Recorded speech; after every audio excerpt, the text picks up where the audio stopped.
Okay, so you should have just gotten an alert that I started recording the meeting. I'm going to share my screen with you and pull up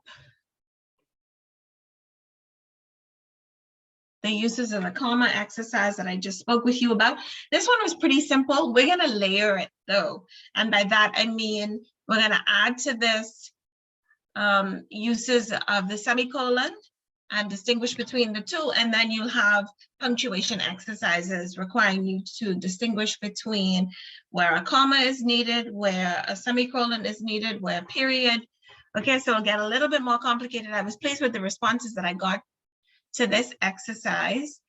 The only trouble that I saw people were experiencing was what I call the sandwich, a comma sandwich, where you need two commas, right, separating a clause. And then this sentence 3, gave people a lot of trouble because the tendency is to put the comma after although, because it is traditionally an introductory word or phrase, right? But it doesn't function in that way in this sentence. It functions as a clause that modifies the sentence. It gives us more information, right? So it's not necessarily an introductory clause or phrase, but it introduces an exception. Although Jessica enjoyed it immensely. And so the comma goes here. And then, as I was saying, this comma sandwich where you need two commas. If you need help, direct address is set off. If the person's name comes in the middle of the sentence like this, direct address is set off with a comma before and a comma after to highlight the individual's name, the name of the person that you're talking to, right? Same thing with Judy. I'll eat the pie, comma, said Judy. We separate or distinguish that Judy is the speaker here, and that is followed by a comma, right? This was pretty simple. As I said, most people did well. Those 3 sentences gave people some trouble. Were there any questions related to this? Do I need to clarify anything, those people that submitted, or those of you who weren't able to submit? Do you need more information about this exercise, or can I clear up anything before I move on to something else?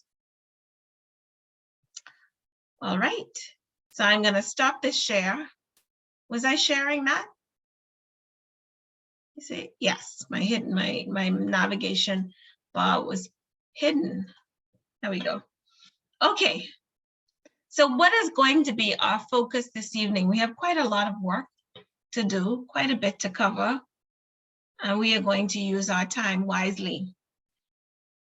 I'm going to ask you to take notes, and as we go through the focus for this evening, please volunteer your responses. Remember, I prefer an interactive class. We're going to talk about effective business communication and how we communicate effectively in a difficult situation or in difficult situations. How do we deliver negative news and get positive results? Very soon on the syllabus, I think as early as next week, you will have to submit a negative news assignment where you draft a response to an employee or a letter to an employee that conveys bad news, and you do it tactfully. So we're going to watch some videos that help us with that. And then, of course, I'm going to provide some keys that focus on the right behaviors or things that steer the communication in the direction we want it to go, because it can be quite an emotionally charged situation. So we're going to start with, this is only, I think, maybe a second class, is it? Or is it the third class? I think this is our third class already. Time has flown, but we're getting into it with some really difficult content, right? Communicating in an uncomfortable situation. Before we get into that, though, we're going to watch a video that talks about effective communication in general. Some of the keys that come out of this video I highlighted in my lecture last week. Some of them that I haven't already touched on will be the subject of upcoming lectures for the next, if this is our 3rd week, for the next 11 weeks. We're going to touch on the points that come out of this video. And so I want to watch it with you now. She specifically highlights the importance of tone, and that Our focus on writing tonight is going to be on tone and effective communication and how tone impacts it. So we're going to watch a short video that provides some focus for our discussion this evening. I want to get into that. Let me go straight to YouTube. 1 second while I pull it up.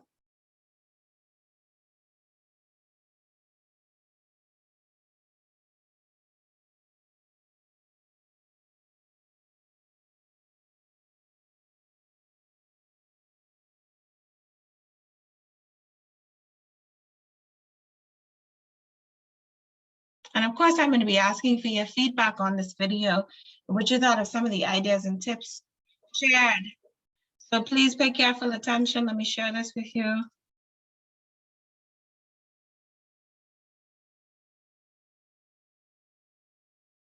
So everyone should be looking at a screenshot of this woman, a still of this woman, whose name I cannot pronounce. She, I think, is from South Africa. It's a beautiful but complicated name. We'll get into the video, and as I said at the end, I am going to invite some feedback about points that she raises. Let me know if you have any challenges hearing.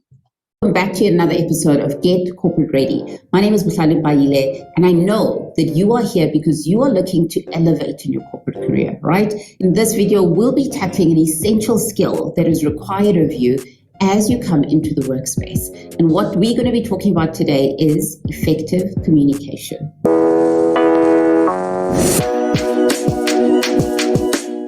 Now, effective communication is something that is a no-brainer, right? Whether in your personal life or at work, effective communication is something that is a skill that one needs to have in their back pocket at all times. Now, this video will be focusing on how you can develop that in the workspace. So make sure that you're staying with me until the end of the video, because I'll be giving you some effective strategies that you can start using now and when you're at university that are really going to help you develop. But let's get into what effective communication really is about. Now, what is effective communication? Well, effective communication in the workspace is really about how you communicate at work about work, right? So whether you're looking at an individual task that you're doing, whether it's a project status update that you're giving to a broader team, or whether you're giving and receiving feedback, how you communicate through all of these various facets at the workspace really is going to determine whether you are an effective communicator or not. And what this does in the workspace is that it really allows for effective collaboration across the teams, across different work streams, and that really helps you to avoid things such as miscommunication, misunderstanding, and unintentionally hurting people's feelings. So effective communication is something that helps you really just be seamless at work in terms of communicating around what it is you're doing at any given point in time. There are 5 ways in which communication can take place in the workspace. The first one is face-to-face, so that's when you are having a one-on-one conversation with someone. The second one is in writing, so that's via email, text, chats. The third one is virtually, over Teams, over Zoom, any sort of platform that you are using in the workspace. The fourth one is in a group or in a team setting, right? When you're having a team meeting, this is another way in which communication takes place. And lastly, it's known as non-verbal communication, and that is body language, right? How you communicate with your body, with your eyes, with your facial expressions.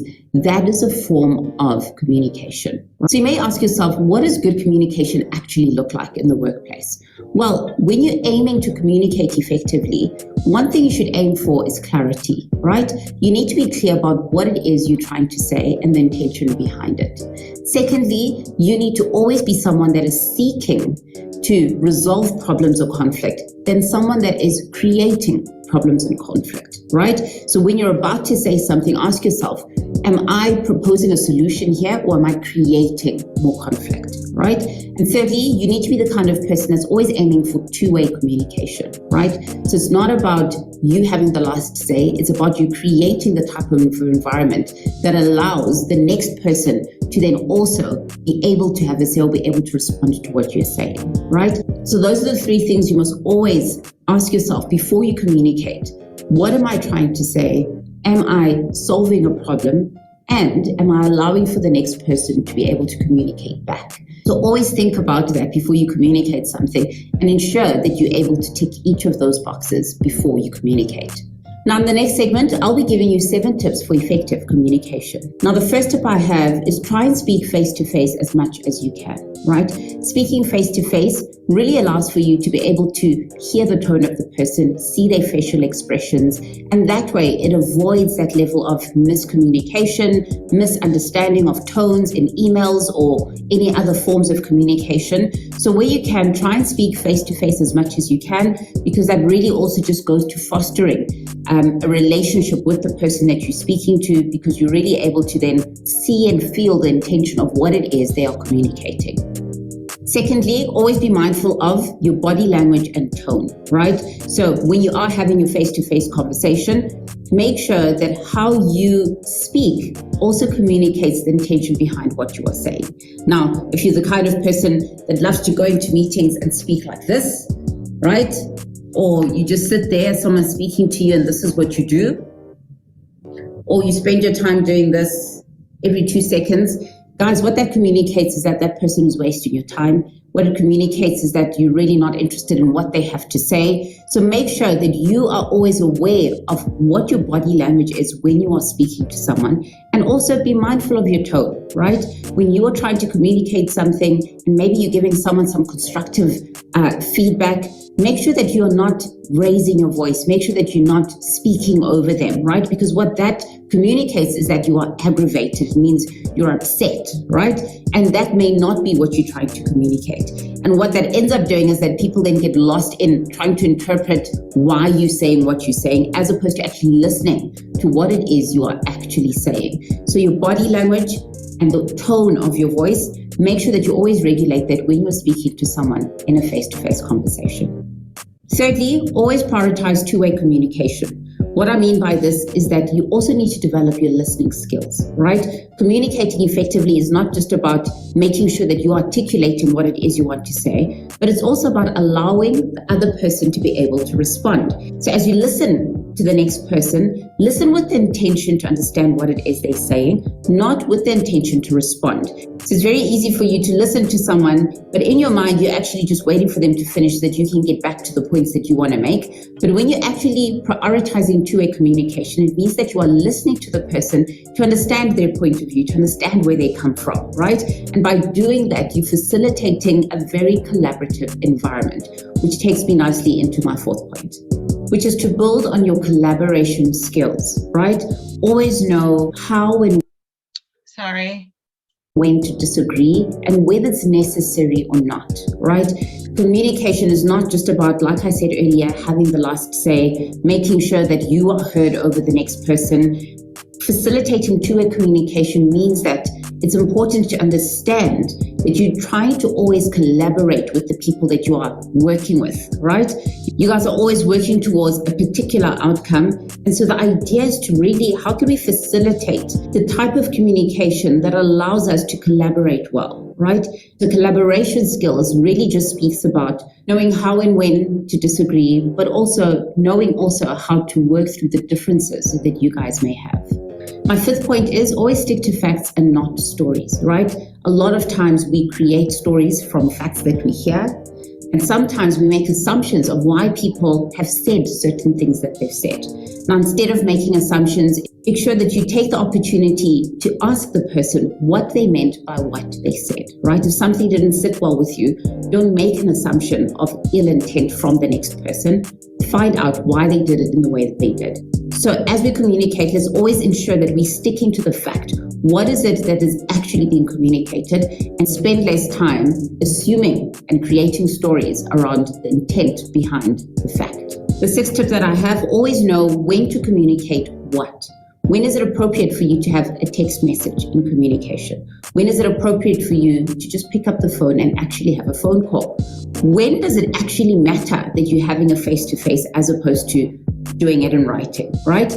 Understanding what type of communication fits what mode of communication is as critical as the way in which you communicate, right? So being able to understand when it's something that is urgent, what is the mode of communication that makes sense right now? When it's something that is just a status update, does it make sense to pick up the phone and call someone, or can I just write it in an email and they'll read it when they have time, right? So always understanding when to communicate what is a very effective way of communicating. So the last tip I have is always talk to the right person, right? Ensure that when you're sharing information, you're sharing it with the relevant individual. The worst thing that can happen is that you're sharing information about someone or about a task to the incorrect person. What that could do is that it could inevitably delay you actually making progress on the work that you're doing because you've just spoken to the wrong level of person. And also it could risk you looking like you're gossiping or complaining about certain people, which could delay you actually getting the work done that you're supposed to be getting done. And also just paints a negative perception about you as an individual. So guys, these are the 7 tips that I had for you in terms of how to foster effective communication within the workplace. Let me know in the comments below which of these 7 strategies really spoke to you, right? Which of these tips are something that you're going to be able to immediately start implementing within the workplace, and let me know how that works out for you. Now, for those of you that are still in university, one way that you can start honing in on this particular... Okay, I'm going to stop it there. She gives advice for university students about the need for collaborative work ethic, or an awareness of how you sharpen your skills through collaborating and working with others, not working in isolation. But I want to stop to discuss, let me stop this share. Which of the 7 tips that she shared do you feel that you most need to work on or be aware of in communication? What is it that you feel most challenged by, you find most difficult to remember, or you most want to work on? All. Leslie said all. Leslie, I feel you on the all. I am a communicator and I still have to remember. I need to work on my tone. My students like to tell me, Miss Higgs, even when you say it gently, your face can't lie. I need to work on my tone. I'm very to the point. I am always juggling so many different things at once, either mentally or physically. I'm doing so many different things at once that I do not have a whole lot of bandwidth for some situations. If I feel like I've already answered a question a lot, I'm going to answer effectively, but it's going to be the short answer, and it may come across as short. I had a student message me today, and I say to my students, because I am one of the professors at UB that uses flex or hybrid learning. So it means that students get a mix of online and face-to-face in my classes. And the way the online platform works is that we have course content. I have course content stored for the next 14 weeks, and I open each week as we proceed. And so a student sent me an email saying, I don't see X code that I need to get into the class on another platform. They have to submit their assignments through a third platform, and she needs a code. And so the first thing I did was check the platform to make sure I had seen the code. Not only I had shared the code, not only had I shared the code, I put it in bold so that people don't miss it. And so I said to my students at the very beginning of the semester, I get like 80 to 100 emails a day, believe it or not, because I have so many sections. If I've already answered a question on Moodle, then the default answer is go to Moodle. When you see I am not responding to you, I have gotten your email, I'm sending you to Moodle. And so I saw that and I thought, no, she needs to go to Moodle. So I didn't respond. And she wrote me again. And she said, I can't see it. And she wrote me again. And I thought, this poor child is just not looking. And so I sent her a message effectively saying, you don't see it because you are not reading carefully and thoroughly. That is one of the keys to passing this class. Please go to Moodle where the answer to your question is. And I thought about that after I sent it, and I said to poor child, you really, Shani, you really, but if we are not aware of tone, and in that situation, I have to confess I was not. I answered her hastily. as I was doing something else, it really comes off as harsh. And so we're going to focus on that. So that's my testimony for tonight. That is the best version of myself I'm working on this week, the one that does not sound abrupt, even when I'm trying to be helpful. Anyone else? So Leslie says all. Anyone else? Body language. Yes, Chanel, body language. It says so much. We know that effective communication is not just about what we say. It's about all the things happening around us, all of the messages that we send that also convey attitudes, and they give others information about us. We want to be aware of what we're transmitting and to control that to the best of our ability. If we slouch, we look disinterested. Facial expressions, all of that is a part of body language that we need to control. Anyone else?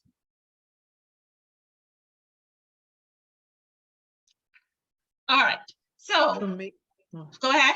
Is that Ellen? I'll say for me, I would say my tone also.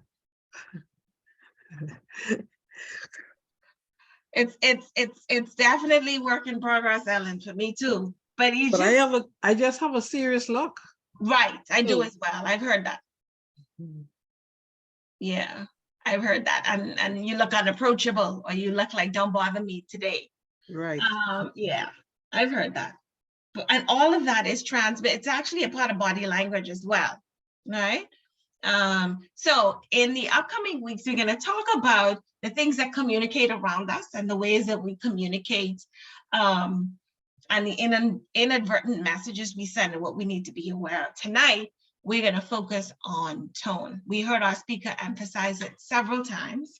And as I said earlier, communication isn't just about what we say, but how we say it. So our tone of voice is very important. It conveys our feelings, it conveys our emotions, and it impacts how others receive us and our message. One of the most uncomfortable and emotionally charged scenarios on the job involves having to reprimand an employee. This is one situation where tone is extremely important. It is such an uncomfortable situation that supervisors and managers often avoid trying to have it. And so they leave a situation for too long or don't deal with it at all. But nothing can destroy productivity or morale like an underperforming or a disrespectful employee, because then their insubordination or underperformance is allowed to continue until it becomes a bad example for other employees, and you want to avoid that. And so questions arise like, how should we handle these situations? What is the best way to reprimand an employee? What is the appropriate form of a warning letter if it has to be issued? How should a meeting with an underperforming employee be structured? And that is what we're going to focus on today. So I'm going to ask for some more feedback from you in your respective organizations, and you don't have to necessarily identify the organization, but how is underperformance dealt with? How is the warning letter dealt with? Is there such a thing as a warning letter? When an employee is insubordinate or is guilty of some infraction on the job, how is that handled? I would like to share. I work in an environment where you don't really know. We have so many employees, and I'm fortunate to say I've never been in this situation. So I don't really know how it would be handled. I know it is a matter handled by HR, but what the process is, I honestly cannot say. And then I also work in a job where we have so much autonomy to create course content, in the classroom to administer that course content. We don't have managers and supervisors watching over our every move. We do have performance evaluations and end of year reports. And we do go through that process. But in terms of reporting directly to a supervisor, having that level of overview or supervision, we don't have. And so this isn't an issue that comes up regularly in the kind of work that I do, but maybe some of you can share what it is like in your organization. How is it handled? Well, in my department, we have Without identifying your employer, what department do you work in? my department is called Shared Services. So it's basically dealing with a lot of the bank's payroll and stuff like that, incoming funds. So the department is broken up into like 3 sub-departments. Okay. We all have immediate supervisors, and then we would have an assistant manager and then our manager. So first, if you were in that type of issue, you would get a verbal warning from your supervisor. So it's kind of them saying, I noticed X, Y, Z, and they just giving you a verbal warning. If the issue persists, then you would actually get called into a meeting with the supervisor and your assistant manager. And if the issue persists, then you would get like a disciplinarian that a letter or some disciplinary action. I lost the student. Hello? Hello? Hello? Yes, go ahead. We can hear you now. Sorry. And then from there, it would, so you get a disciplinary letter. And from there, that would go on your file, and HR may get involved at that point. So that's how that really goes. Okay, so it's not a pleasant experience. Anybody else? I think that is the basic process. I don't know that it is handled differently unless someone can enlighten us on a different policy or strategy that their company follows. Key in that, thank you for sharing. Who is that, please? Chanel. Chanel, thank you for sharing, Chanel. Key in that is the point that there cannot be one interaction with the employee or one infraction, which is followed up by a warning letter, right? Or some disciplinary action taken. There has to be a pattern of behavior. And often in these meetings, whether it is a verbal warning, and so a brief meeting between you and your supervisor, or a more formal meeting with the supervisor and his or her one-up, there has to be a record, right, of the infractions, a record of the behavior being recorded. So we're going to spend some time talking about what is the correct form. We're going to watch another video. And of course, you know, before you leave, you're going to have to practice in preparation for what will be graded next week.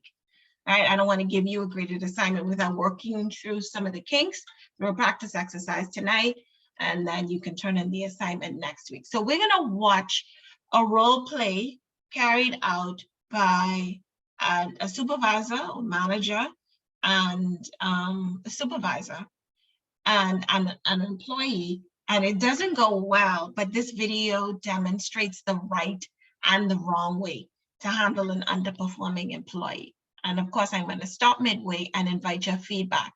What do you think the supervisor is doing right? What is the employee doing right? What might they both be doing wrong?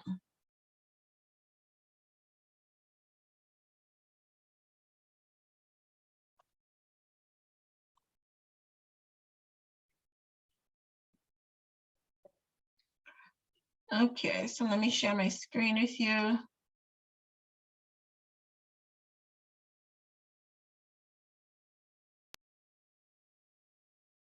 We will not be calling this person for help with job accommodation, but these videos are quite useful. I like the content. Accommodation Network, practical solutions, workplace success. 800-526-7234 for voice 877-781-9403. Why? Ask management issues. Abigail and her supervisor, Mike, are meeting in Mike's private office. Abigail is sitting across a desk from Mike as they discuss Abigail's performance plan. Abigail seems content and is smiling until she learns her evaluation is not going so well. At this point, she begins to have a distressed look on her face. Abigail, as you know, it's that time of year when we do performance reviews. Yes, I know. Well, let me get right to the point. Your attendance is, quite frankly, just not acceptable. You've been late over a dozen times, you've maxed out all of your PTO, and your coworkers say you're often difficult to communicate with. I've had good reason for being out of the office, and I provided HR with a note from my therapist for the days that I was out. That may be, but on my team, everyone has to pull their own weight. If I allow you to be late, it's not fair to the others. Now, as you know, we have performance objectives that we need to meet in the claim services department. Now, everybody has to do their part. Well, if you just give me a chance and let me work from home, I promise I can do better. I struggle with distractions in the office, but at home I can concentrate and take breaks when I need to. Plus, I can work when I feel my best. This is a team-based environment, Abigail. If I let you work from home, then I have to let everybody else. My therapist said I need to reduce my stress level and manage things differently. Nora, my last supervisor, she was really good about helping me out with this. And, she knew that sometimes I had to come in late because of the side effects of my medication. Well, that was Nora. On my team, there's no special treatment. Everybody has to meet the same standards. I run a tight ship. Are you going to fire me? I'm putting you on a performance improvement plan. Here's a copy of the written warning. I need you to sign a copy and acknowledge what we've talked about here and that you understand our attendance policies. If you cannot meet these standards, you will be terminated. As the review went poorly, Abigail begins to cry. Okay, so let's talk about this video. Well, up to the point, what we've seen up to this point. What do you make of the supervisor's behavior? How would you describe him? Oh. He's very rude and insensitive. Rude. Okay, he's cold. Now, I watched this video and I thought, we live in the Bahamas. Would accommodations be made for Abigail's situation? She doesn't come out and tell him what her situation is, but she uses some words that if you're listening and responsive, if he had been listening and responsive, he would have picked up. So what does she say? She says, my therapist, my medication. She references them several times to clue him in to the fact that she is battling some health challenges. What would happen in the Bahamian context in a situation like this?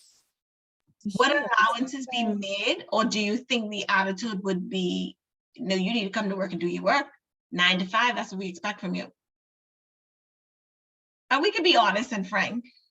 Someone was voluntary to respond. Right.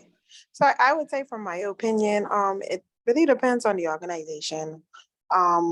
Where I work, I would see, in a situation like that, like the supervisor or the manager's job is to be empathetic towards people. Like, you have to have that on a daily basis. So in a situation like that, the supervisor would be understanding to her situation and try to make the best accommodations. It may not be exactly what she wants, but it will be able to help her in some way. Because I feel like that has to do with diversion and inclusiveness too. Yeah. It have to do with that too. Attitude toward it. Because it turns out, as we watch the video, Abigail has mental health issues. Tell me about how we perceive people with mental health issues in our society that may impact how her situation is perceived or dealt with on the job. What's our attitude toward mental health issues? In the Bahamian society, when we hear mental health issues, we automatically think people are crazy. And that is such a negative attitude. We think people are crazy. She references a therapist, so she's getting help. We don't think of it as this person is getting help. We think of it as this person is just crazy, right? And I'm sad to say, if accommodations are met, it may not be with the utmost privacy and respect for Abigail's situation. In fact, people facing mental health challenges don't disclose this information on the job because it's fear that it will not be handled tactfully, that what you disclose to the HR professional will become public knowledge because of the negative stigma we attach to people with mental health issues. There is a negative perception of it that makes people afraid to come forward. And they try to cope. We see people moving from job to job and don't know why. Or we have a saying in our society, what I want is come and go, but we don't know what is underlying that behavior or those behaviors that we witness. And so I saw this and I thought, she's asking to work from home. And there's a certain perception attached to working from home too. Like we're just moving, COVID has moved us, pushed us in a direction of what I see as advancement, because the perception is working from home is not really working. The person's slacking off, or the person is not on task. When, as she said, I can be a lot more productive at home. A lot of people are more productive without this one stopping by your office, the telephone ringing every few minutes. Some people find it more productive to work at home, they get more done, but that's not always the way it's perceived in our society. Now that we're back in the office full time, working from home is seen as an exception. And a supervisor says, well, what I do for you, I have to do for everyone. So he is cold and he is abrupt. What is wrong with that? I have to treat everyone the same mindset. It is true to an extent, but his application of it is wrong. What's wrong with it?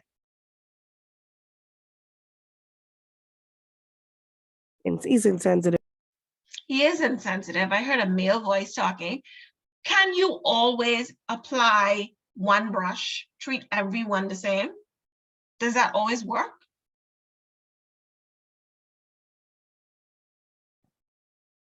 It almost never works. Never Imagine does. you were in a diverse environment and you have one way of dealing with everyone in that environment, regardless of their circumstance, ability, needs.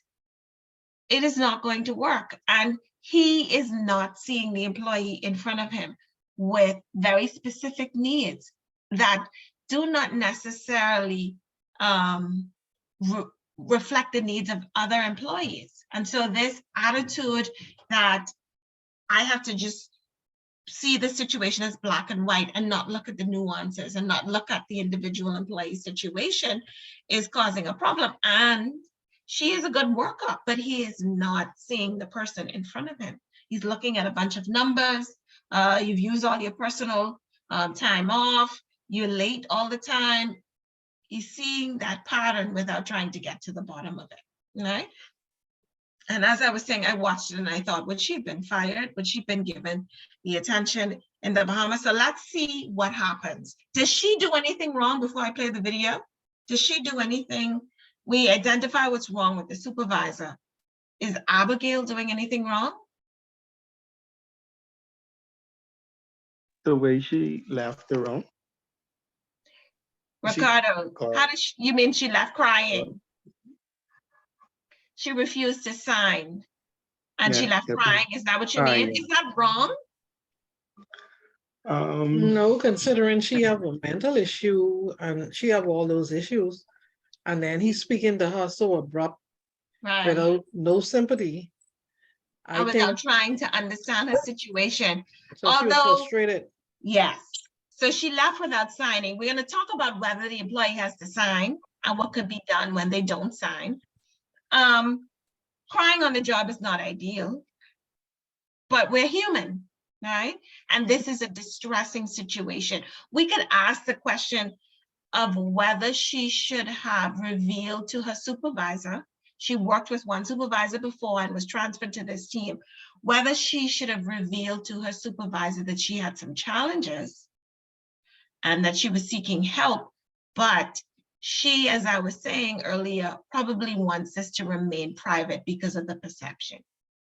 Because it's hard to escape that attitude that mental health issues means someone is permanently off, not getting help, beyond help. They are beyond help and we need to avoid them. Okay, so she did do what she is required to do, which is provide documentation to HR. Whether she should have spoken to her individual supervisors is a fine point that is determined by her relationship with them and the reception she gets from them, how much she wants to reveal. But again, that's going to be determined by the supervisor's attitude toward her too. Does he encourage her to talk? Does he seem like the kind of person who might accept her exceptions and be sympathetic to her personal circumstance? Probably not, which is why she didn't reveal it. Okay, so we're gonna continue the video to see where this goes and how the situation is resolved. Gets up and quickly leaves Mike's office. Celeste from Human Resources picks up the phone in her office. Mike is on the line and is shown with a concerned look on his face. Phone rings. Hi, this is Celeste from HR. Hi, Celeste. I think I'm going to need your help. I just put one of my employees, Abigail, on a PIP, and she just left my office crying without signing it. Abigail Simpson? Yeah, I hired her about 6 months ago from Nora Wallace's team, and it's just not working out. I think somebody passed on their problem child to me. I just pulled up Abigail's employment history with us, Mike, and she got solid reviews during the 5 years she worked for Nora. Well, on my team, she's chronically late. She's used up all her PTO, and when she is here, she's uncommunicative. She's barely meeting the minimum requirements. Let me talk to Nora and get back to you. Thanks. Mike hangs up the phone with an impatient look. Celeste stands in an office doorway before entering Nora's office. Celeste sits down across from Nora at her desk. Hi, Nora. Hi. Thank you for meeting me on such short notice about Abby. Sure. Come on in. Have a seat. Abby.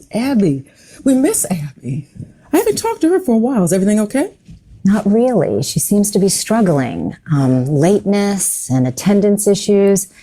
Did she have any trouble getting to work when she was on your team? Not once we worked out the telework system.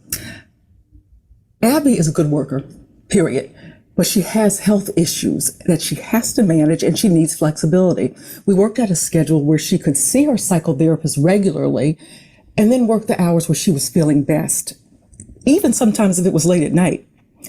Sometimes the meds she's on have side effects that just make it difficult for her. Okay, so she's a person with a disability and you provided flexibility as an accommodation. Yes. Did that present issues to other members of your team? No, not really. I have working parents, people going back to school, and any number of other reasons why my team members request flexible work arrangements. Got No it. biggie. Got it. Yeah, I just don't think that her new supervisor is as comfortable with flexible work arrangements. Thank you, Nora. You're welcome. Celeste is seated next to Mike at conference table with papers in front of them. Mike, before Abigail joins us, I just wanted to go over what we discussed, okay? Okay, sure. Abigail is a person with a disability. So because of that, I contacted the Job Accommodation Network to see what they had to say. And based on that conversation, I'm confident about how to proceed. In her former role, her supervisor provided a flexible work arrangement as a reasonable accommodation, which allowed her to manage her medical appointments as well as the side effects of her medication. I understand. She didn't tell me she had a disability. I know. And as you know, Mike, mental health disabilities are often stigmatized, making it hard for people to discuss the situation and ask for what they need. Yeah, I have a cousin who has a mental health issue. I think he said it was bipolar. Is that what Abigail has? Well, I don't think we need to know or should ask her diagnosis, but suffice it to say that the Employee Relations Department has all the necessary documentation from her therapist, and at this point we need to work on a solution. So what am I supposed to say to the rest of my team if they ask for flexible work arrangements? Well, is there any reason you couldn't consider other requests from solid performers for a flexible arrangement? I prefer everybody's here together, teamwork, group problem solving, so I'm able to oversee what's going on. Be that as it may, we do have retention issues in these types of jobs, and often flexibility is a good way to retain talent. Oh, I see Abigail's here. Abigail, come on. How does this kind of flexible approach and what the HR manager is doing protect the company? She said we have retention issues, so that part of it is clear, but from a legal standpoint, how does she protect the company? And the supervisor hasn't even thought about it. Well, in his defense, he didn't know, but she protects the company in a legal way as well. If Abigail is dismissed, what might happen? She could sue them for wrongful termination. She could sue. She has a mental health disability and she's getting the help she needs. She has a therapist who backs her need for a more flexible work schedule. She is performing when she's given that flexible work schedule. And so she has a strong case for wrongful dismissal. And this kind of attitude could put the company in some serious legal trouble, right? We're going to continue the video, finish it, and then see what the different response is. Come on in. Please have a seat. Abigail enters the room looking anxious, sits. She probably thinks she's getting fired. Abigail, thank you for coming. Mike asked me to join the two of you to talk through the performance concerns you and he began discussing during your last meeting. Abigail, first, let me say I'm sorry you left our last meeting feeling so upset. That was not my intention.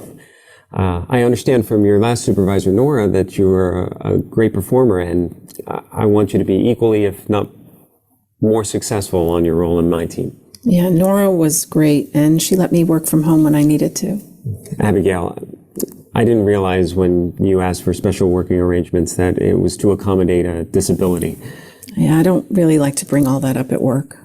Got it. Well, now that I know what you need and why, we'll come up with a better working schedule for you.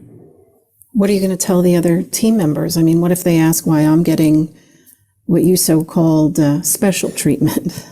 I've been thinking about that. And let's just say, if asked, I'll say that I'm piloting special working arrangements within the department. As you know, I'm not a big fan of working remotely, but I do realize that there are some people who would like special scheduling arrangements. So again, let's just say, if asked, I'll say it's something that I'm giving a chance. Okay. Well, you'll see. If you give me a chance to manage my life and my work and, let me succeed at my job, I promise I won't let you down. It's good to see you smile, Abigail. Let's keep the lines of communication open, and I know I can be a little rough around the edges, but I do care about my people, and I want you to be able to take care of yourself. Thanks, Mike. How about we talk over what might work, a plan that we can try out, and I want to know what you'll need in terms of working from home and how we can make that work. I'll put something together for us to talk through. And thanks so much, Mike, for being flexible and accepting a flexible work schedule from home on an as-needed basis. And by the way, Abigail, Mike and I discussed it, and we're going to set aside the performance improvement plan for the time being. Consider this a reset. And the three of us will get back together in about a month and see how the new plan is working. And in the meantime, if either of you need anything, you know where to find me. This video. Okay, good. So we got an example of an uncomfortable conversation. And what could have gone wrong, and then what steered the conversation in a better direction, in a way that preserved the employee's dignity. We want to do that. We want to make sure we do that, and also protects the company, right? So I want to discuss 7 goals that came out of that video, and I'm going to ask you to take notes as I go along. You're going to see these points again. As I said, they're going to be necessary as you complete your first graded assignment next week, and also on your exam where you're faced with this negative news scenario, how to convey negative news in a tactful way. So this is one of the key skills we're going to work on in this class. You'll definitely see this exercise again. So the first thing you need to do is to be clear and be concise. You want to avoid the need for clarification. So if you're in a situation where you have to reprimand an employee, or to deliver negative news, be as clear as possible, be as concise as possible, to ensure that the person you are communicating with understands your message. I think everything that we've looked at so far in terms of effective communication has emphasized the need for clarity. That is one of the keys, so write that down: clarity and conciseness. The second thing is, remember what your job is. Your job is to help the receiver to understand and also accept. Understand and accept. Those two are very important. Understanding is about taking it in mentally. Accepting is about their emotional response to it. How can you achieve both? How can you manage both? In an uncomfortable situation, the potential for misunderstanding and an inflammatory emotional response is high. How can you manage the situation to prevent that? So first thing, be clear and concise. Second thing, help the receiver to understand and also accept the news. Your goal, and this brings me to the third point, is to get that person to maintain respect for the organization you work for, respect for you, and also trust.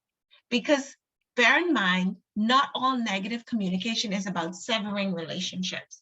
Not all of it will be as extreme as dismissing an employee. You will have to continue to work with this person. You may well have to continue that relationship. And so you want to maintain trust and respect, both for you and the organization you work for.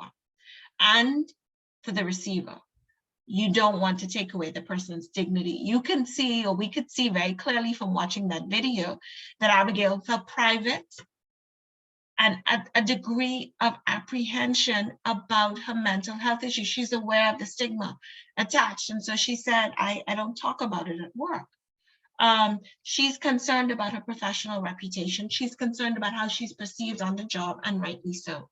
And your communication should illustrate respect for the person you are communicating with in this negative situation as well. Very important, you want to also avoid any kind of legal liability for the company.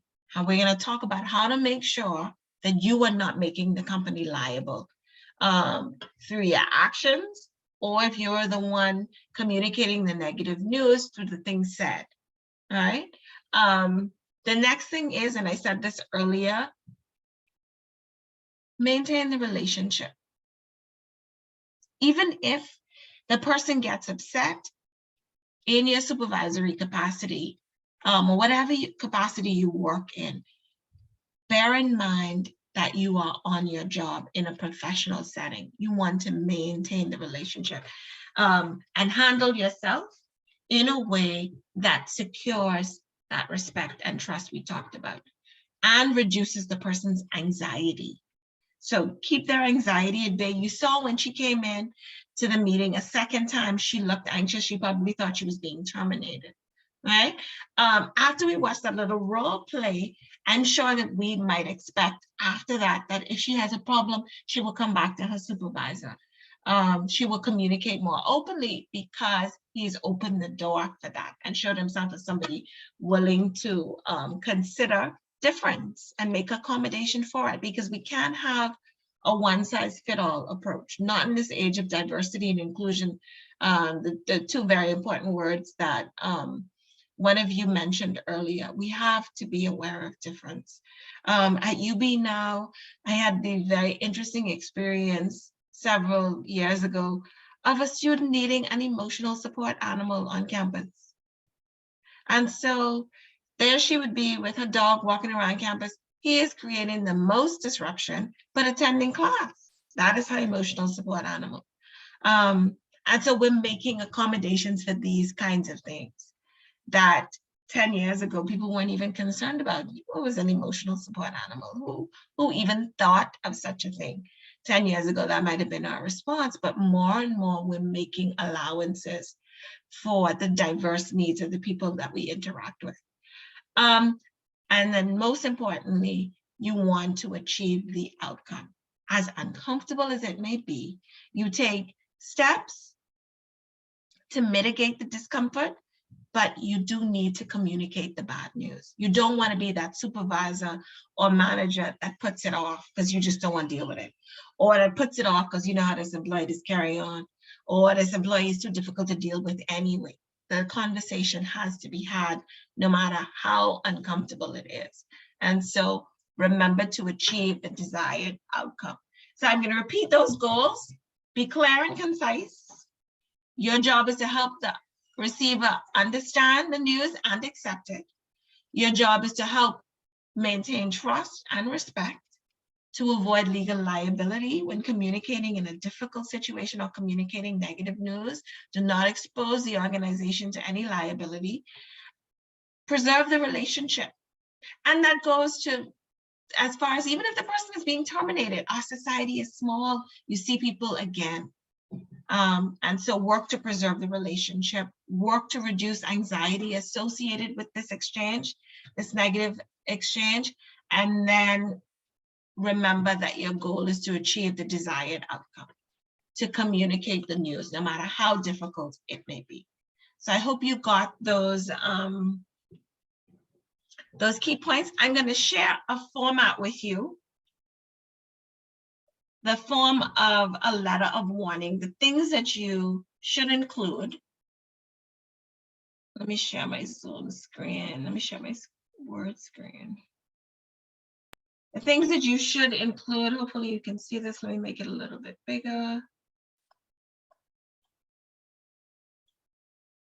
Okay, so we're going to focus specifically on a letter of warning, although we can communicate negative news in different forms. All right. One of the assignments tonight will be to communicate with a customer, informing that customer that you have not met their expectation. That could be a difficult situation. So whether it's a letter of warning or some other negative news that you are communicating, it has to be handled with finesse. And you have to pay attention to the nuances of the situation because it can be quite challenging. So if you are writing a letter of warning or writing an underperforming employee, there are certain forms, or there's a format that you should follow. And after this, we're going to look at business letter format and memo format, because you will be submitting assignments in this form, right, very shortly. So the first thing you need is a recipient's address. And where is that place? Left aligned, right? Two lines below the sender's address. You also need a date, 2 lines below that, and a subject line. Very important. The subject needs to be clear. I said that several times. And it may be something as generic as, well, not generic, but something as mundane as written warning letter for lateness or non-performance. You stipulate the reason for the warning in the subject line, right? You also need a salutation. This may be an unpleasant exchange, but a certain degree of formality and respect, as I just said, is very important. So Mr. or Mrs. Do not use first names, not in a situation like this, even if you're on a first name basis with the employee. And then I just want to reiterate, this is not the first step. We said it earlier, but I want to say it again. This letter comes after several interventions have already happened. It starts with a conversation, right? You may have a meeting and then the letter, right? This letter goes on your file. And so it has to reflect that degree of formality. In your opening paragraph, and this is the format that you're going to follow for writing this assignment. In your opening paragraph, you need to get to the point very early. In the meeting, the supervisor gets to the point early, but he's too blunt and too rude. To be frank, you know, your performance is not good. Be plain in terms of what the point is, but still be tactful.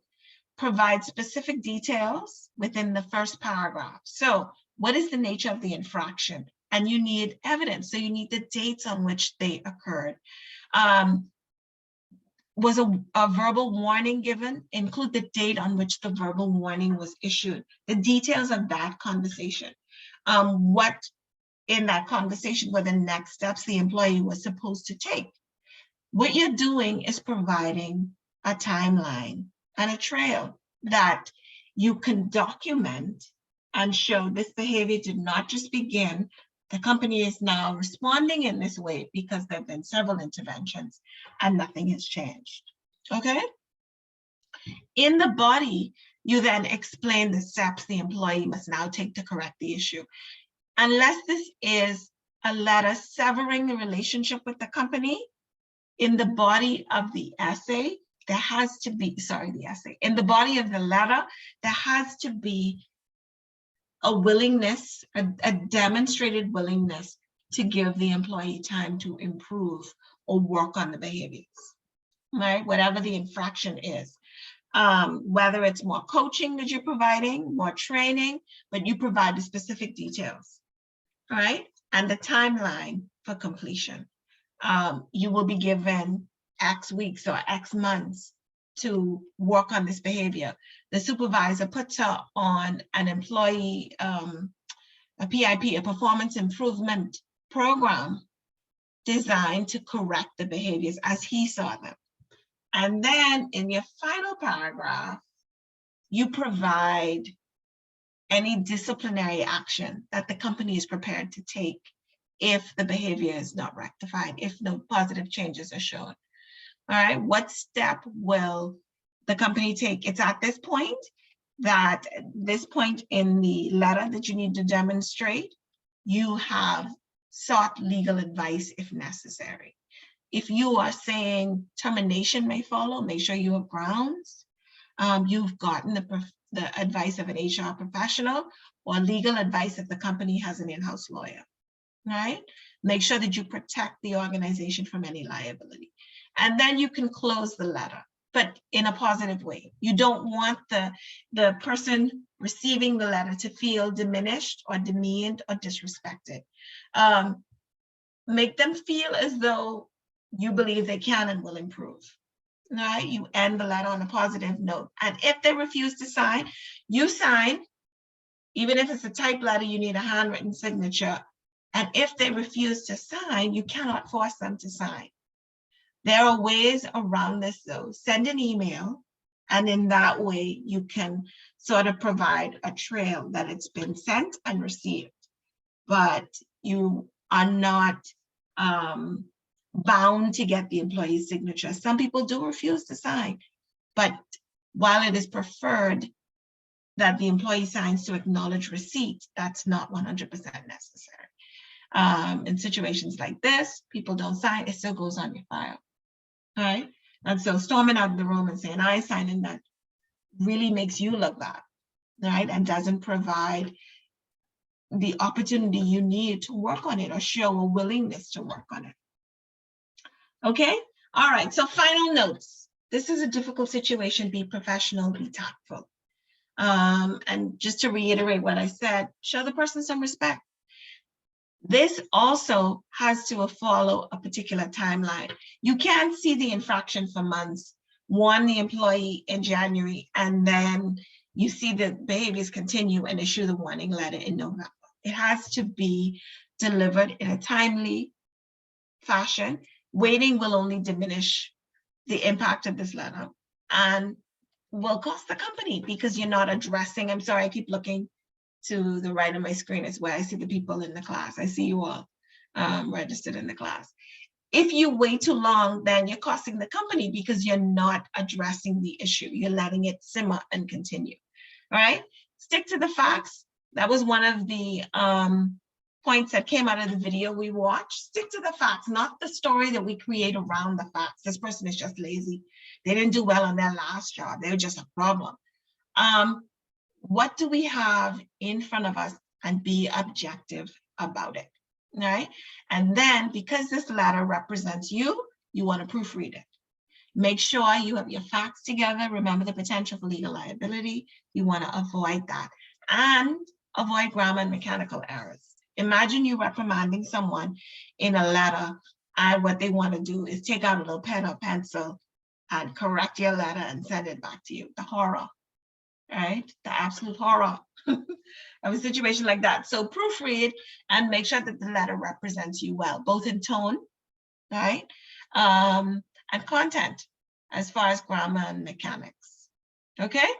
All right, so we're gonna look at the format for these letters. I have like 50 documents open on my screen at one time. Zoom is great, except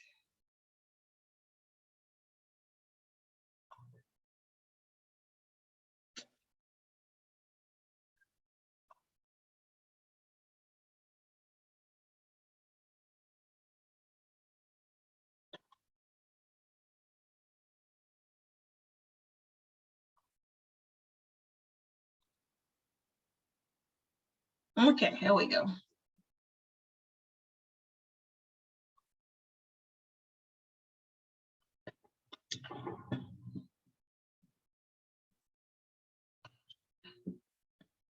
So you should be looking at the format for a business letter using company letterhead, right? This information at the top is only necessary if there is no letterhead, right? Name of company, address, zip. Usually we're using letterhead, we begin with the date line, and then we have the recipient's information. Be, as we said, very formal and respectful in this content, in this address, sorry. And then the content of your letter, if this were a warning letter, would follow the keys that I just shared with you. What do you include in paragraph 1? What do you include in paragraph 2?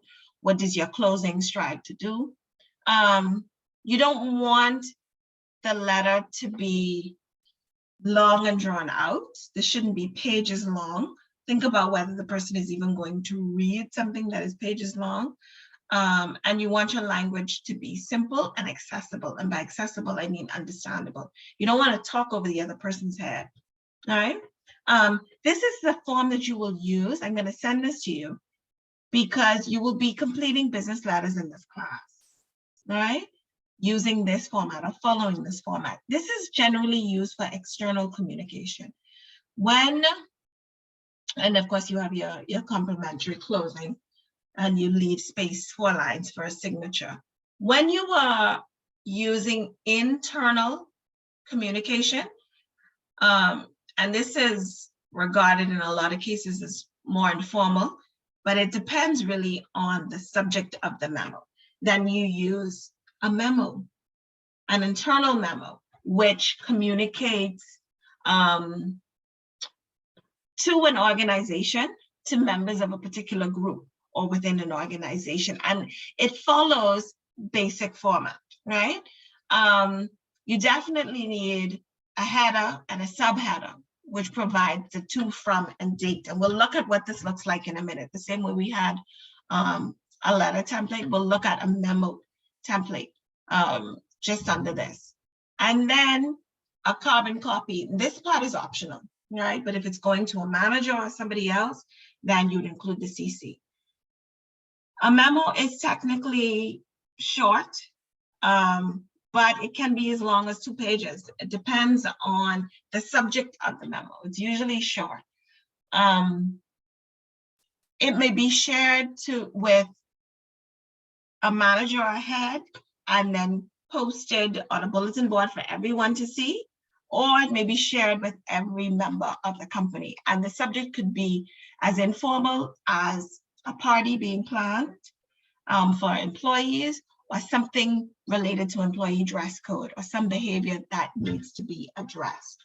All right, 1 second, let me stop this share so that we can pull up the format of a memo. The key things is you want to be clear.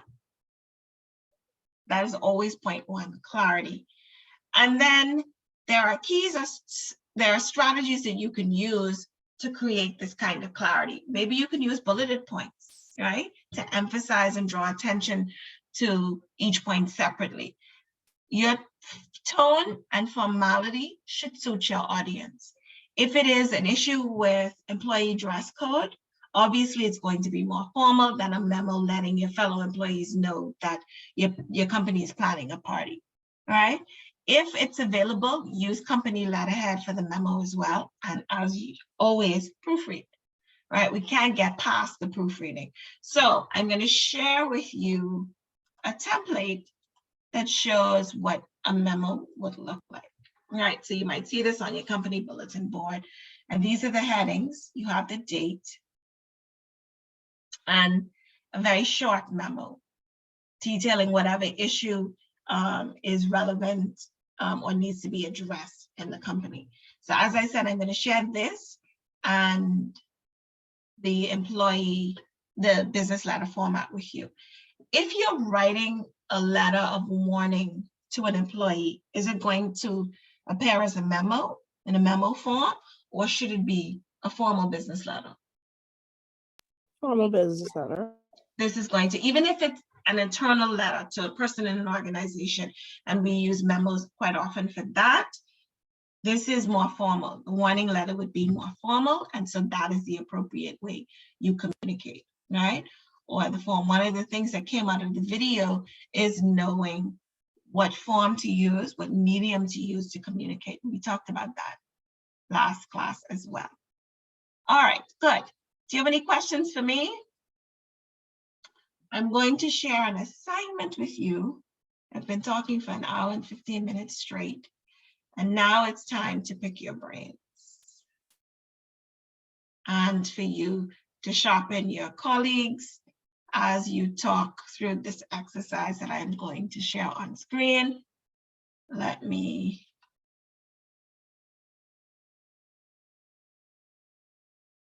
make sure I'm opening the right document.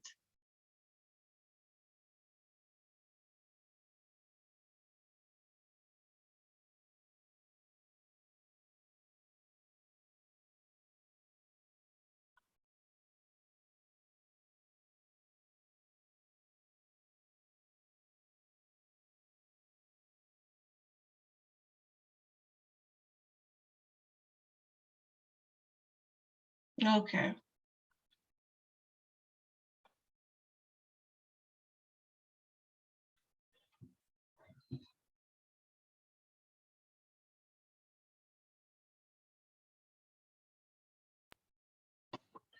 So this is your assignment for your breakout rooms, negative news assignment 1 or assignment 2. So you're going to be in 2 groups, and you will be given either assignment 1 to complete or assignment 2 to complete.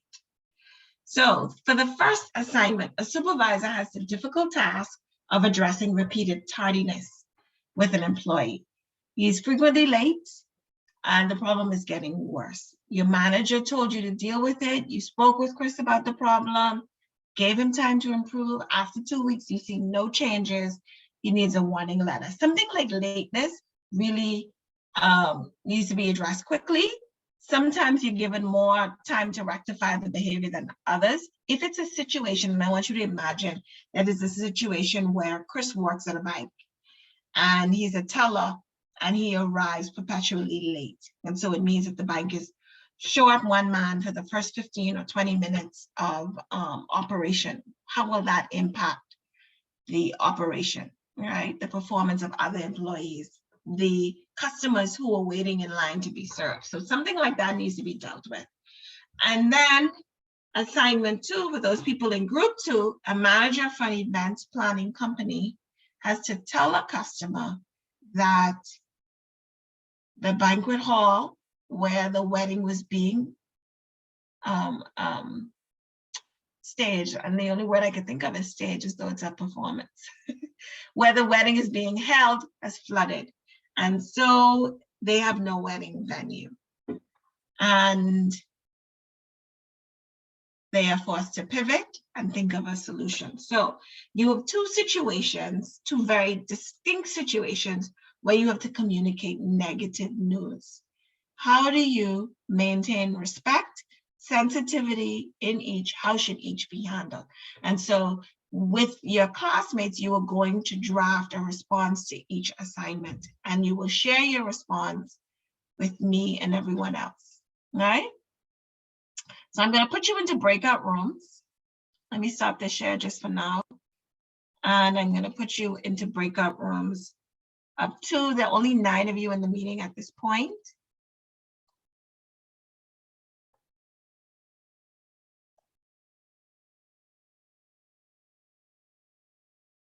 So Alexis, Crystal, Dimitri, and Ellen in room 1. Danielle, Courtney, Leslie, Ricardo, and Chanel in room 2. So room 1, you're responsible for the letter for the late employee, Chris. And room 2, you're responsible for responding to the issue of the wedding having to be moved to a new location. All right, I'm going to share the assignment with you and also the various forms that we looked at tonight. And I'm going to give you about 20 minutes or so to work on it. It's 7:22 now-ish. So it means I'm going to stop you at about 7:42 or so that we can get responses from you to see how your group thought it best to handle this. I would like for you to have an actual letter that you read to the class, and we could talk about what was good about the letter or what was bad. Remember, you have this to do for a grade next week. And so you want to approach this assignment seriously to get the best possible grade next week. All right, so I'm gonna open rooms. When I do that, you're gonna get an invitation to join the meeting, your small group meeting. And when I close the room in about 20 minutes or so, you will get an invitation to come back to the main meeting, okay? All right, any questions for me before I move you over? Remember, room 1, Alexis, Crystal, Dimitri, and Ellen, you're working on the late employee letter. Everyone else is in room 2 working on the wedding issue.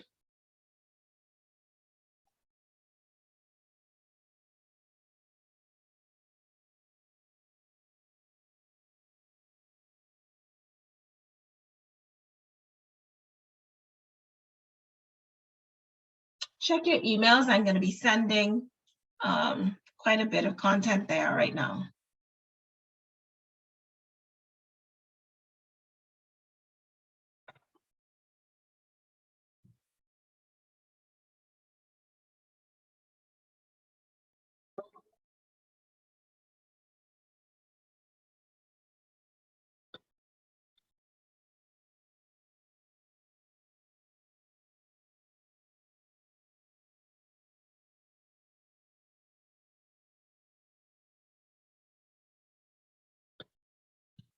Okay, we are back from our breakout rooms.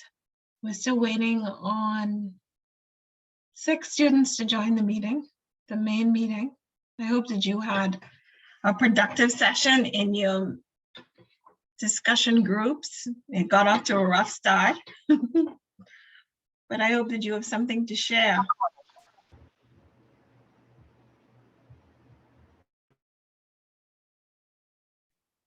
Okay, so we have everyone back in the main meeting now, and I'm anxious to hear what you came up with in terms of a draft for each assignment. So we're going to hear first from group 1. I'm going to share the assignment prompt on screen so that your classmates know what you had to work on.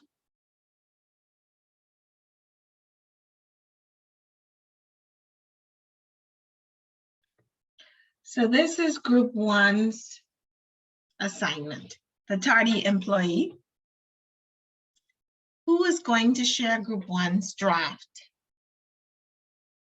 How do you respond to Chris in this situation in a way that emphasizes the need for him to stop this negative behavior, but also maintains the level of respect and professionalism required in this situation? It is me. It is I, Alexis. Alexis, so you are speaking on behalf of group 1? Yeah. Okay, all right, good.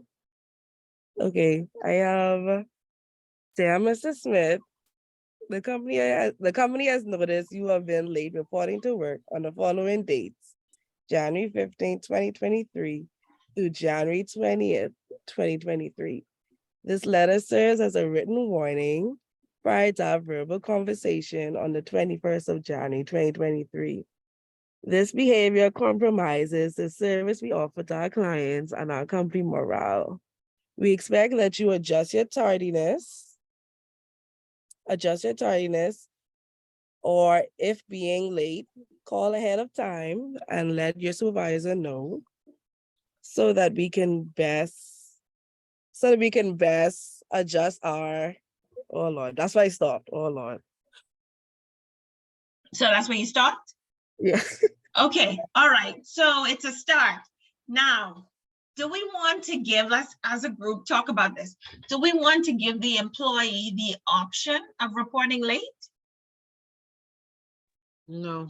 No, so No. even if you're gonna be late and let's call your supervisor, because if they're like Monday, Tuesday, Wednesday, Thursday, Friday, they could say, well, I called my supervisor and it was okay.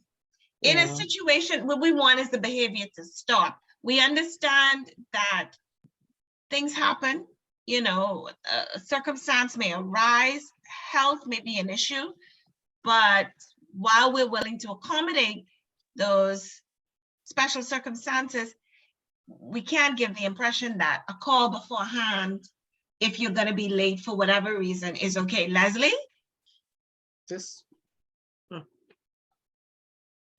Also too, I know within my establishment, if they notice that you are excessively late, they will ask you, you know, is everything okay? Why are you late so much? Yeah, is there anything that they need to, you know, be informed about? Because it could just be that there are things, there's like car troubles or, you know, so many different circumstances being the case. So firstly, they'll ask them like, is there something wrong? Now, in that organization, at what point does your lateness, even if there is a reasonable explanation, become an issue?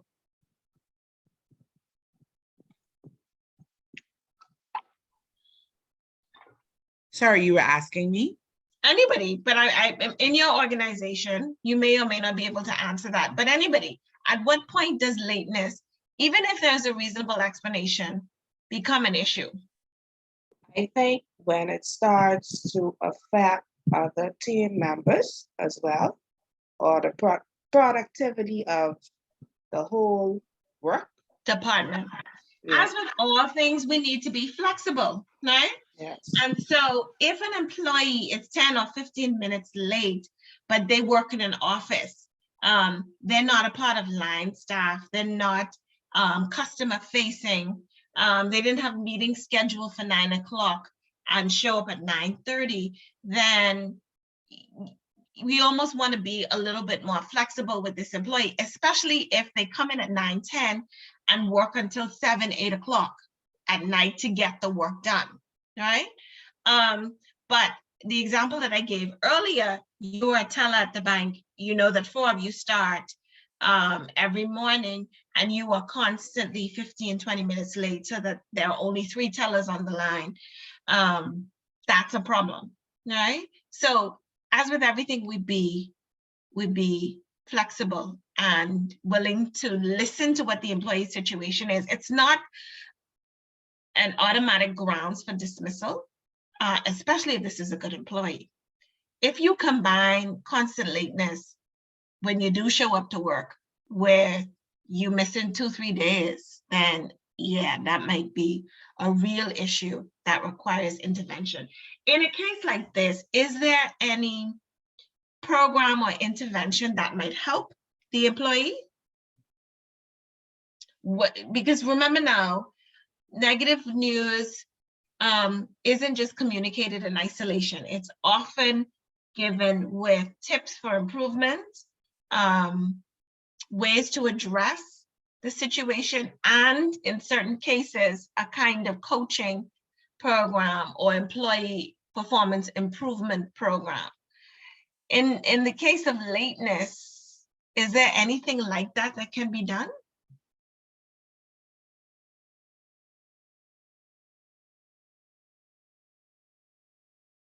It's a hard one with lateness, right? But what is necessary is a conversation, maybe about time management, about how every employee's productivity and presence at work is essential to making the organization's objectives, meeting the organization's objectives. It's hard in this case. It's not like an underperforming employee where you can provide training and coaching, right? To address certain weaknesses in performance. Maybe like, I think it was Leslie, was it? Yes, it was Leslie who said they asked what's wrong. Maybe it's a situation with a ride, right? Or some car trouble, and a caring manager can suggest alternatives. Or maybe there's a nearby employee, not that somebody else's transportation to or from work is anybody's responsibility, but we know we live in that kind of culture where, oh, you live on my street, or you live in my neighborhood, I'll give you a ride, something like that, something to intervene and help the employee, especially if Chris does a good work, right? So the letter ended before we got to the end, but the warning letter needs to include a timeline for the issue to be addressed and any steps that might be taken if it is not. So what do you think is a reasonable timeline? Several weeks, this has been a problem. He was verbally warned and 2 weeks have passed, nothing has been done.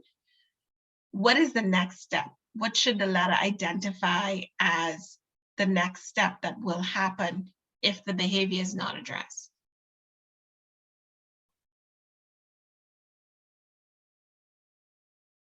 What do you think? Is it dismissal? What steps can a company take? Disciplinary action. What kind of disciplinary action? What kind of disciplinary action? This is kind of open. Or something. Say it again. Put him on probation. A meeting with HR. Maybe put him on probation Probation. until he rectifies the behavior. That's extreme. How can the employee make the time back? Right? Maybe a question that we need to ask. How can he or she give the organization back the time, especially if his position or post is not one that is customer facing? Like people are waiting to see you at 9 o'clock and they need to see you, right? Probation, yes. And if it's not improved, then unfortunately dismissal, right? Would likely be the course of action. Somebody more flexible and willing to understand this young man's case might consider the time back, right? Working past the scheduled hours to make up the lateness if it doesn't negatively impact the business. Or, Go ahead, Chanel. changing the shift. Now, is that even possible? We have to think about the organization, right? Now we have more flexible work days. Some people come in 8 to 4, some people come in 9 to 5, 10 to 6. Some organizations are well suited to that. Maybe if that is in place, that's something that can be considered as well, where he has a challenge getting up at 9, or getting to work at 9, maybe his workday starts at 10. What we don't want though is for Chris to now start coming in at 10:30 because he just has a lateness problem, right? He just has a lateness problem, typical Bahamian.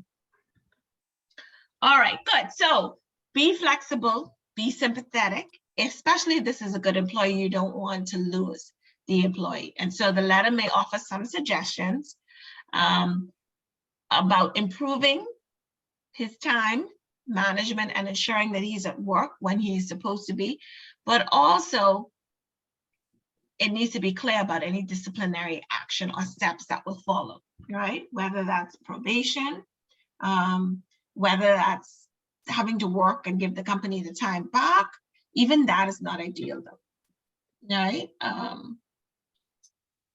And so we have to be flexible and consider how to deal with a situation like this. It's not a situation where you go immediately to dismissal, right? All right, so assignment 2. This events planning company in the unfortunate position of planning an event and then being notified with very little time left that the hall was flooded.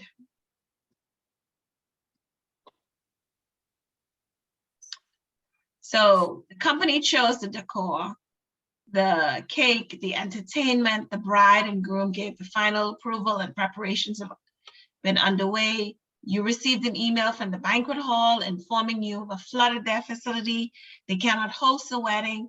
You tried to find an alternate venue, but the options are limited. The only acceptable option will cost the bride and groom $500 more. Anyone who's ever been married knows, or ever planned a wedding knows, that $500 is never as important as it is in planning a wedding. Any other time, $500 might be, okay, $500, I don't want to spend it, but if I have to, I will. When you're planning a wedding, $500 sounds like $5,000, $5 million. They're asking me to come up with more money. So you draft a letter to the bride and groom notifying them of the issue, of the options currently available, and any measures your company can take. So let's hear from group 2. How did you approach this assignment? Okay. This Chanel, by the way. Chanel, yes. Yeah, I see who's your box is highlighted. Okay. Dear Mr. Smith and Miss Taylor, we've received an email from the banquet hall informing us that there was a flood over the weekend and the facility is no longer fit to host your wedding. We are deeply sorry to have to convey this news to you at this final stage of preparation. We've been searching tirelessly for another location and would like to inform you of an alternative found. Due to circumstances beyond our control, this alternative will incur an additional cost of $500. We understand that this is an inconvenience to you, and we would be happy to take 10% off of our service fee to alleviate any financial burden this may cause. Please know that we are committed to making your wedding a success. If you agree to these terms, we can discuss further in person. Sincerely, All Seasons Wedding Planning. Okay, awesome. So you put this in writing, and you're right. This may have been communicated verbally. You put it in writing, though, in a situation like this, it could get contentious, right? So it's good to have a written record of this conversation and what you promised. What is good about group 2's approach to the situation? And what tone do you hear in Chanel's letter and the response that this group drafted to this bride? Sincerity. And sympathy, yes, excellent. What else? What else did they do that was really good? Like a resolution. So they provided an alternative, yes. There's something in particular, sorry, compensation. So this was not the event planning company's fault. They're not responsible for the banquet hall. It was flooded. This happens, right? It is certainly not ideal. And it is definitely a big problem. To express their sincerity and to try to help the bride and groom out, they've offered a 10% fee. Now, they didn't have to do that. That's a good step to take.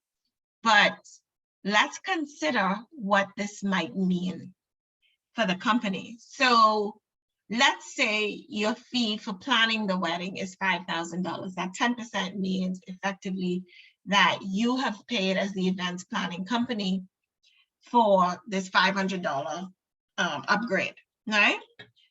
That is a good step and it shows good faith. But in situations like this, those of you who may be business owners, I'm not assuming in this class that you're all here because you're working. Some of you I know may be entrepreneurs. You want to, as far as possible, limit the financial burden that you take on in situations like this.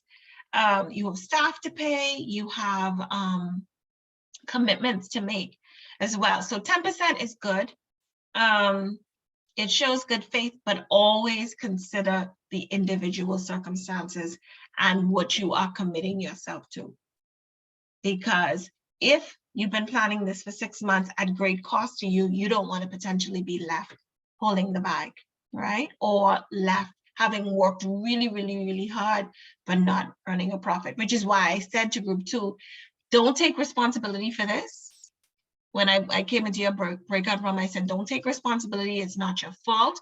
Don't do things like, I'm going to refund my fee totally, right? That would just be a poor financial decision. It is still a business. And while you do feel some sympathy for the bride and groom, it's not your fault, right? But I thought the letter was good. The tone was really good. It was sympathetic. And of course, if this were an actual letter, you would identify the alternate venue. And then talk about more details related to that, but good job, right? Excellent. And what is also good about this is it preserves the relationship. I'll give you an experience. My mom works in this field. My mom is a floral designer, and she's been doing this for years. She gets quite a few weddings, and she had the experience of designing a wedding during COVID. And the bride was really excited.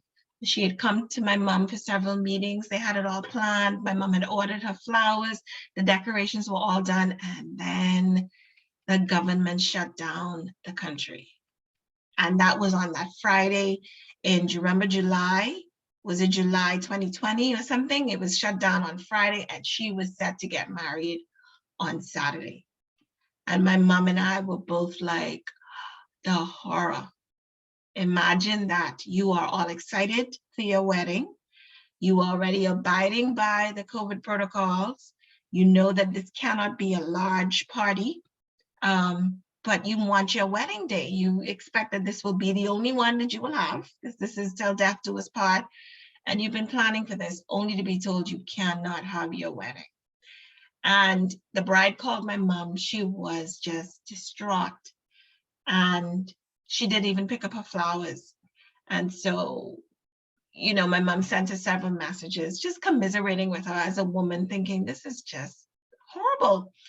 And from that experience, and based on my mom's response, because in that situation, she wasn't able to refund her money because she had suppliers to pay. So she had ordered flowers and had ordered supplies. And so she had people to pay. And so she said, you know, if there's anything I can do to help, if you plan this wedding again, you will have to get the flowers, but I will not charge you for working on the wedding. And so she did get married. She had her wedding ceremony, and my mom did the decorations and the flowers for her. And she was so grateful that from that one wedding, in 2020, my mom has had maybe 5 or 6 weddings since then. Oh, you did so-and-so's wedding, she recommended you. Oh, you did my cousin's wedding, she said how nice you were. So we can't ignore what it means to be in this small community, and we want to act like we're in a community, but you still have to make sensible decisions too. Right? My mom could have said, oh, I'm going to give you all your money back. And then who's going to pay for flowers and decorations? But she was able to preserve the relationship, and because of it, get a lot more business in future. All right, good. So that is what I wanted to share with you tonight. We had a good class. People were more talkative. I appreciate that. Do you have any questions for me?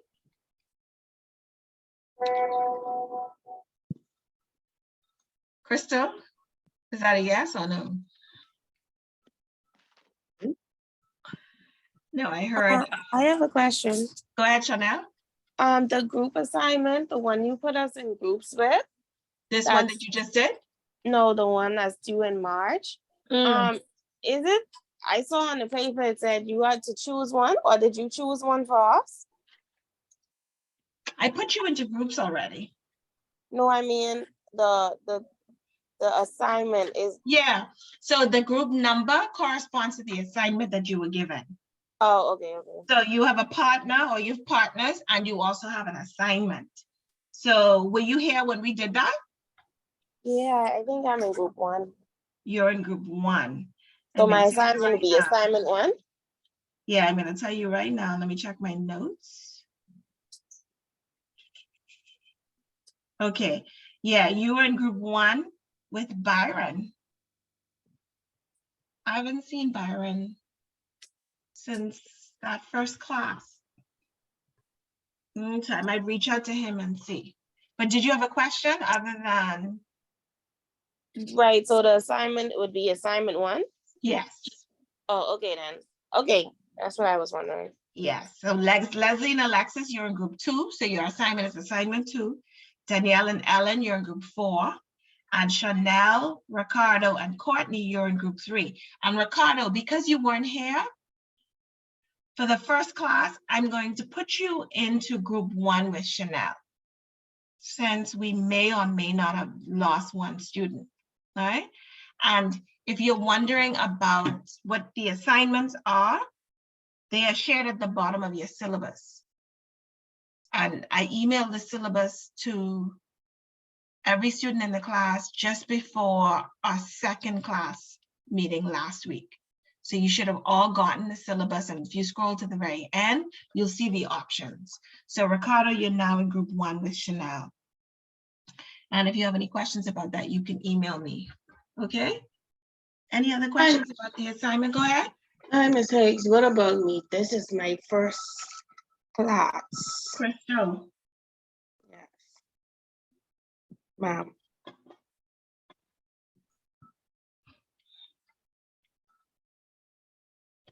Okay, Crystal, stay behind for me. Let me look at the syllabus and compare the groups that I have and try to assign you, okay? Okay, no problem.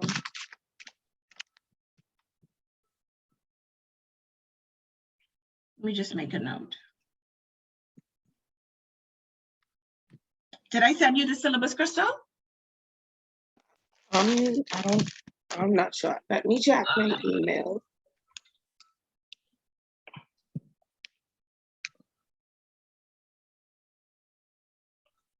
Okay, I'm just pulling up your attendance roster so that I can take attendance. And once I've done that, you'll be free to go.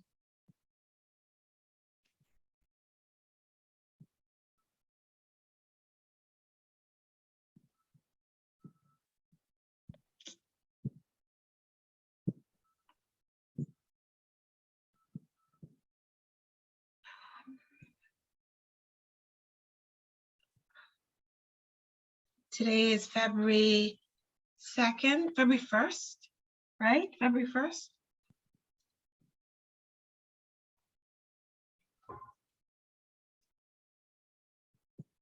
Okay, Ricardo. Ricardo, you still here? Yes, ma'am. Chanel. Yeah. Byron. Danielle, Hannah. Here. Dimitri Johnson. Here. Courtney Knowles. Yeah. Crystal Marsh. Leslie Roberts. Here. Shanique Russell. Shanique, you still here? Ellen Strawn. Here. And Alexis Toot. Yeah. Okay, awesome. Thank you. If you don't have any questions for me or you don't need to speak with me after class, you're free to go. I will see you next Wednesday. Thank you for a very good class. Please pay attention to the syllabus to see what we're moving on to next. Have a good one. Good night. Good night.